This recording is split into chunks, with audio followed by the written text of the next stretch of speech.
Welcome back, friends. I really mean that, by the way. If you're watching this video right now, I consider you my friend. Thank you. Let's talk about ESP in Rust. ESP is a cheating program that lets you see where entities are in Rust while you're playing it. An entity in Rust is any of the items in the game. Every wall, every deployable, every player, everyone is considered an entity. And whenever you're able to see entities through a cheat program, it means that you can see everything on the map all at once. If you've never seen it before, I'll show you what it looks like. This screenshot is kind of old. No, it's not mine, but it shows what ESP looks like. You can see it shows the text markers on the screen for other players and how far away they are and what their health is. It'll also show where boxes are in bases or where stashes are in the environment if someone's hidden stashes and things like that. So it basically just lets people see through walls. It lets them see where anything is on the map in anyone's base. As you can see, ESP is pretty powerful. It can really suck the fun out of an otherwise awesome game. I know that the few times that I've rage quit Rust is usually because of an ESP, or it'll set me off my mojo for some time, especially if I just built a totally awesome base, super strong, and then an ESP comes in and sucks all the fun out of it. But if you think about it this way, an ESP, a cheater that uses that program where they can see through walls, really what they're doing is they're using information about the layout of your base. So there's things that you can do to fight that. And this base right here has incorporated a lot of them. It's just a standard 2x2, don't get too hung up on the layout of it. But let's take a look and dive in and see what this base is doing that makes it strong against ESP. And there are things that you can do to fight it. So you can see it's just a normal base. You know, there's a loot room here. You could put your workbench here. There's another loot room here. So what does it mean that this is a typical ordinary looking base? The TC's right there. If the ESPer had an activated ESP, they would know to come in right here with C4 and they would get the TC pretty quickly.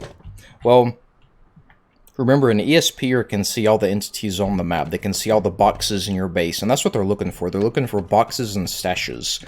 Well, this is the true power of this base and the things that you can do to prevent ESPers from succeeding.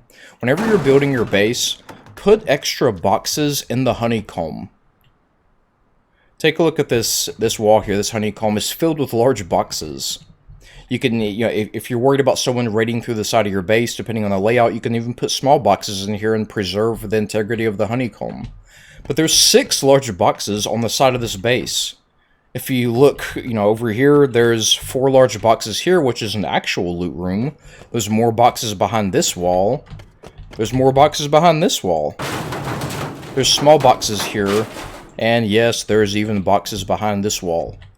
So if an ESPer comes up to your base and they're looking for a juicy raid target, and they look and all they see is this huge smorgasbord of large boxes, they're going to have no idea what the hell's going on with your base. They're going to say, wait, what am I even looking at?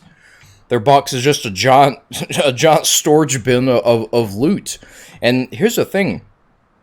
ESPers don't hit bases that have spread out loot like this. They hit bases where there's a focal point where all the loot is stored. Those are the bases they hit.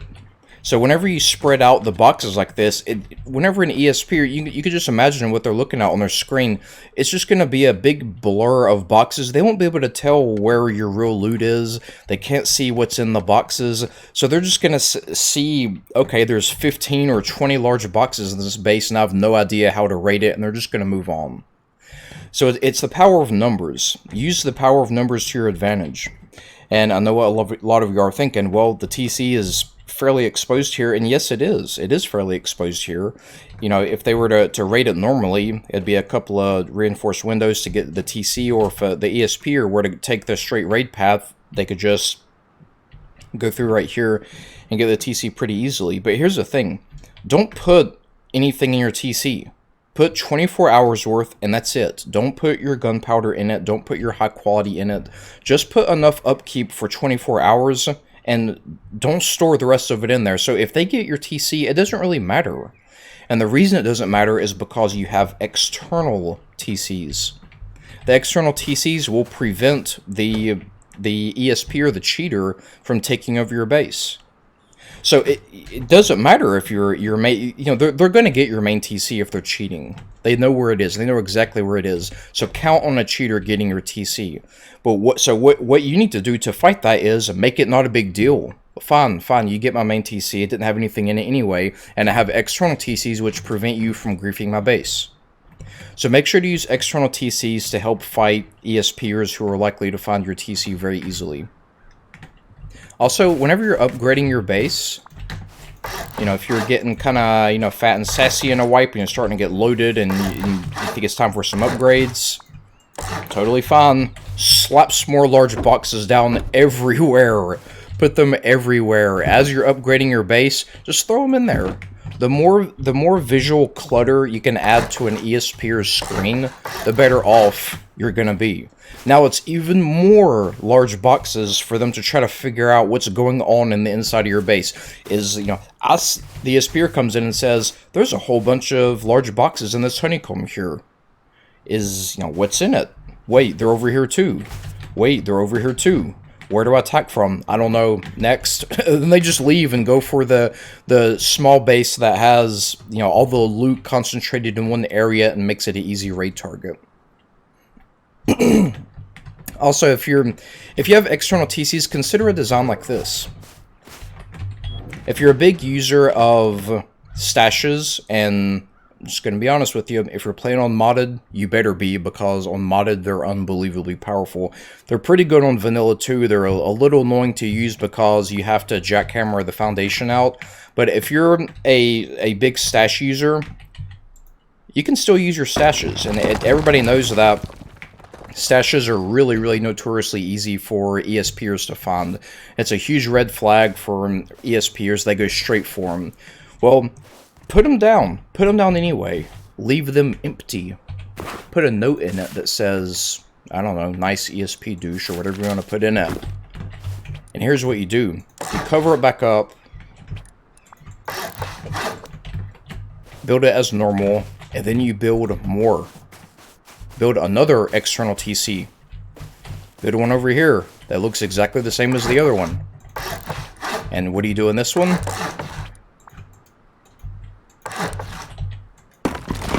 You put more stashes. And you build your next external TC. And then you go over here and you do it again. Do it again.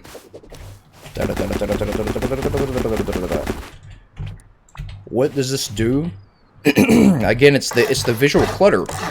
The ESPer is going to take a look at this and say, okay, so every external TC around this guy's base has stashes underneath it. And then he's going to blow one of them and find out that they're all empty, and he's going to find the snarky little note and know that they're all decoys, and then that's it. He's going to leave. But here's the power of it. Remember, the power of numbers with the ESP defense. In one of these external TCs, you can actually hide your loot. If you have, say, 6 external TCs filled with stashes like this under the foundation, and you're hiding your rockets or something in it, and then you're going to jackhammer the foundation to get to them later, have 5 external TCs, all with stashes that are empty, except one of them has stashes that actually have stuff in them. That means that the ESPer now has a math problem. If they go for the first external TC and they blow it and uncover the stashes and they're empty, they have to make a decision. Do I want to keep trying these other external TCs and find out if they're empty also, or do I just move on? Chances are they're going to move on. They don't want to waste their time and resources and cheating program, which is not going to last very long, let's be honest, on the chance of finding more empty stashes. So that's another thing that you can do to combat ESP. And you can see that it all revolves around the same strategy. It's all numbers. Something that me and my brother have done when playing Rust is we'll just put large boxes everywhere. Screw it. Put them everywhere. Outside your base, inside your base, on the roof. Just put them everywhere. Visual clutter and chaos make it extremely difficult to raid a base if you're using an ESP cheat program. So those are things that you can do to fight ESP and Rust. If it does happen, talk to the server admin. There's some plugins out there that will detect ESPers pretty easily. There's ones that will say, if this person uncovered X amount of stashes that they didn't create themselves in a period of time, then flag it for investigation. So if, someone joins the server and they find 30 stashes within the first 10 minutes that they didn't create themselves, they're using ESP. Let's be real, they're cheating. So have a talk with the server admin about it. But I hope some of these concepts in the video helped, and hopefully it'll prevent those rage quits from ESP cheaters in Rust. Thanks for watching.